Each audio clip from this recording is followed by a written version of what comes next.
Sí, sí. Hay Sí, algunas nubes merodeando. sí, o sea, hay sol, pero hay algunas nubes. Sí, o Sí, sea, bueno, también por La Rioja. sí. Bueno, vamos a saludar al economista Efraín Molina para que hablemos del dólar, la confianza en el peso argentino tras las elecciones. Efraín Molina, Eduardo Germán y Daniel Quintero los saludan. ¿Cómo le va? Buenas tardes. ¿Qué tal, Eduardo, Daniel? ¿Cómo les va? ¿Cómo le va, Efraín? Buenas tardes. Bueno, no debe haber país en el mundo que el dólar tenga que ver con un cuarto oscuro, ¿no? La verdad que sí. Situaciones de una elección legislativa, una elección de medio término, que genere estos inconvenientes, ni qué decir lo que había pasado en septiembre con la legislativa en provincia de Buenos Aires. Entonces eso te va marcando un poquitito de las características propias que tiene Argentina y obviamente siempre sorprenden en el mundo. Ahora ya con el diario del lunes y estando en día jueves en este escenario, ¿qué ve usted desde La Rioja en el marco de la economía? Porque muchas veces se ve la economía desde Buenos Aires, no sé si usted comparte, y no sé si le pasará que a veces, por más que usted por ahí se referencia con un economista, usted no está de acuerdo con la visión que tiene, porque es como si fuera de un despacho que miran si las peras son peras y las manzanas son manzanas y muchas veces son bananas. Sí, la realidad que se vive muchas veces en el interior dista mucho de las situaciones que vos podés tener en un distrito como Cava, por ejemplo. Entonces eso hace muchas veces que las lecturas tengan esos matices. Y vos decís, yo viviendo en La Rioja, en Catamarca o en Santiago del Estero, tengo problemáticas mucho más puntuales que me afectan mi economía local y por lo tanto el devenir de la gente en su cotidianeidad. Efraín, ¿cómo le va? Buenas tardes. ¿Cómo te va, Daniel? Bien, gracias por atenderme, Efraín, como siempre. Estaba a punto de salir para la radio y escuchaba ahí un periodista de La Nación decir que en términos económicos, justo después de las elecciones, habló de viento de cola, ¿no? Había mejorado el tema de los precios de la soja en Chicago, la baja de la tasa de la Reserva Federal de Estados Unidos, que eran todas noticias positivas para Argentina. ¿Por qué? ¿Por qué estas noticias, él dijo, habló de viento de cola? Sí, para un país como el nuestro, que sí, sigue teniendo una fuerte dependencia de los productos del campo, siempre que vos tengas una mejora en el precio de los commodities, en este caso fundamental de la soja, siempre va a ser una buena noticia para Argentina en función de la necesidad de dólares que tenemos, tanto para ir solidificando las reservas del Banco Central, como para tratar de morigerar los impactos que te van generando hechos como fueron estas elecciones pasadas. Lo que pasa es que vos no lo puedes circunscribir solamente a que tengas un buen arranque con el precio de la soja o con el precio del petróleo, porque vos también estás poniendo fichas en vaca muerta, o eventualmente lo que pueda pasar también con el litio, si no te mejoran el resto de las condiciones estructurales de Argentina.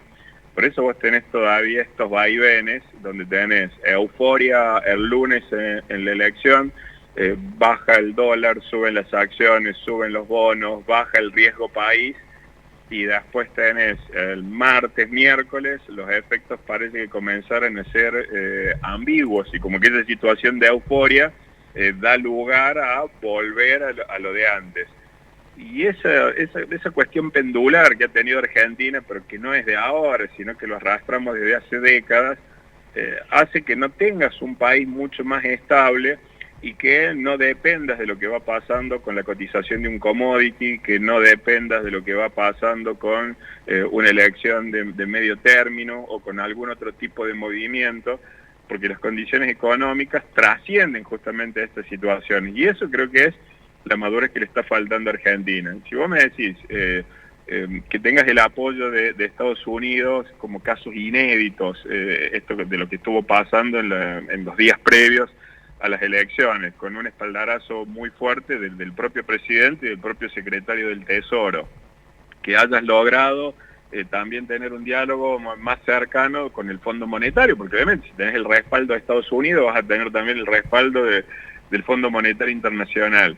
pero eso implica que Argentina tiene que recorrer un largo camino en términos de reformas. Esta elección lo que te puede dar es un espaldarazo para de aquí en adelante empezar a pensar en lo que tiene que ser reforma tributaria, la reforma previsional, la reforma laboral, la parte impositiva, y que seguramente el gobierno ha tomado lectura de esto para los próximos 2 años de gestión que tiene por delante, y no es casual justamente que haya convocado a esta reunión de los gobernadores, que estemos hablando también de los posibles cambios de gabinete que tiene que instrumentar para comenzar a transitar estos 2 años justamente con la implementación de medidas que sean ya de mucho más largo aliento y que eventualmente trasciendan esta coyuntura del humor de quién va a ser el gobernante de turno. De acuerdo a su visión, ¿no hay margen hoy para no dejar de lado estas reformas que se están impulsando? ¿A dónde quiero ir? Que lo haya impulsado Javier Milei o que lo haya impulsado Sergio Massa o Cristina, Mauricio Macri, sí o sí se tiene que, digamos, ir por ese camino. Exactamente, ahí lo que vas a empezar a discutir, Eduardo, son los matices que pueda llegar a tener cada una de estas reformas, pero que son necesarias, son necesarias. Vos si hablas con un empresario, si hablas con un pequeño comerciante, de cualquier lugar de la Argentina, y estos problemas van a ser recurrentes. El problema que vos tenés del alto nivel de informalidad, los problemas que tenés también para generar empleo, la presión impositiva que cae sobre el sector formal, los problemas que tenés sobre el pago de los jubilados, cómo son los mecanismos de actualización, cómo se desarrolla el sistema también de coparticipación y de transferencia de fondos para con las provincias y el gobierno central. O sea, son discusiones de larga data que venimos teniendo ya de décadas y que la Argentina no ha podido tomar o encauzar, es decir, bueno, vamos a tratar de generar estas instancias de diálogo, de discusión parlamentaria que se den en el Congreso, para introducir aquel tipo de reformas, pero que vuelvo a repetir, que tengan un horizonte de largo aliento y no solamente pensando en la coyuntura inmediata, para que dentro de 2 años, si eventualmente hay un cambio de gobierno, venga alguien con otra visión completamente distinta y empezamos de nuevo a refundar la Argentina, con nuevas bases, con nuevos lineamientos, porque todo lo que se hizo para atrás es inconducente.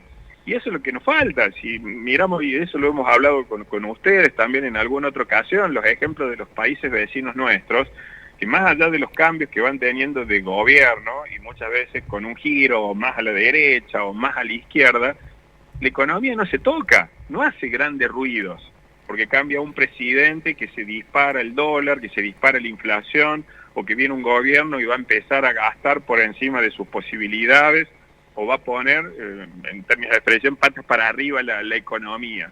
No, pueden tener divergencias en qué puede pasar con la política de salud, con la educación, con algunos otros aspectos, pero no en términos económicos. Y tenemos el ejemplo de Chile, tenemos el ejemplo de Colombia, o el caso de mismo Brasil, que vos podés decir, bueno, son gobiernos que pueden tener una visión más de centro, centro-izquierda, y está claro que no son de derecha, ni son liberales. Pero fíjate cómo funciona la economía de esos países, sí, con la estabilidad que tienen. Y eso significa que hay algo que no estamos haciendo bien. Efraín, una más de mi parte. ¿Por qué es buena noticia, según lo que leí de economistas, esto de la baja de la tasa de la Reserva Federal? ¿Por qué sería una buena noticia para Argentina? ¿Por qué es buena noticia eso?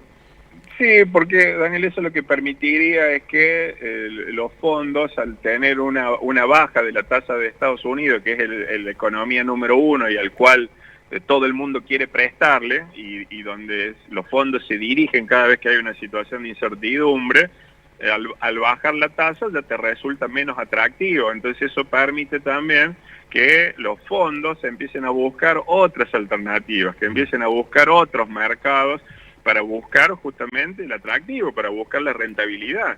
Y es en ese horizonte donde aparece Argentina. Pero obviamente que para que vos puedas atraer esos flujos y que no sean especulativos, que no sean de corto plazo, vos tenés que tener una credibilidad que vaya mucho más allá de la figura de quien hoy es presidente. Cuando alguien viene a invertir y tiene una perspectiva de más largo aliento, no lo hace con un horizonte de 2 años y decir, bueno, porque ahora está Javier Milei y no sé si en 2 años va a continuar o va a haber un cambio de timón en la economía argentina. Eso es lo que resulta muy difícil. Si vos querés atraer una inversión de carácter productiva, si querés que realmente vengan y fluya ese dinero a realizar colocaciones de más largo aliento, y vas a escuchar lo que se repite siempre, que Argentina tenga seguridad jurídica, que tenga estabilidad macroeconómica, que las autoridades que vengan respeten la propiedad privada, que si vos traes dólares te permiten sacar los dólares y después no que te pongan un cepo. Entonces todas esas restricciones que vos vas teniendo, que vas mirando, porque a veces nuestra propia historia nos condena, hace que sea muy difícil en esto de cambiarlo. Entonces vos decís, baja la tasa de Estados Unidos, sí, se abren oportunidades, sí, pero vos tenés que estar preparado para poder atraer esos flujos de capital que empiezan a buscar ahora nuevas oportunidades a nivel global. Bueno, Efraín, muchísimas gracias por la charla y que termine lindo el día. Muy atento. Sí, muchísimas gracias a ustedes, como siempre, un abrazo. Efraín Molina, economista, hablando sobre la postelección en el ámbito de nuestras finanzas, de nuestro dólar. Daniel Quinteros dice para El País y El Mundo lo siguiente. Parrafito nada más, ¿no? Porque Sí. hay, con esto de una de las reformas que nombró ahí Efraín, que es seguramente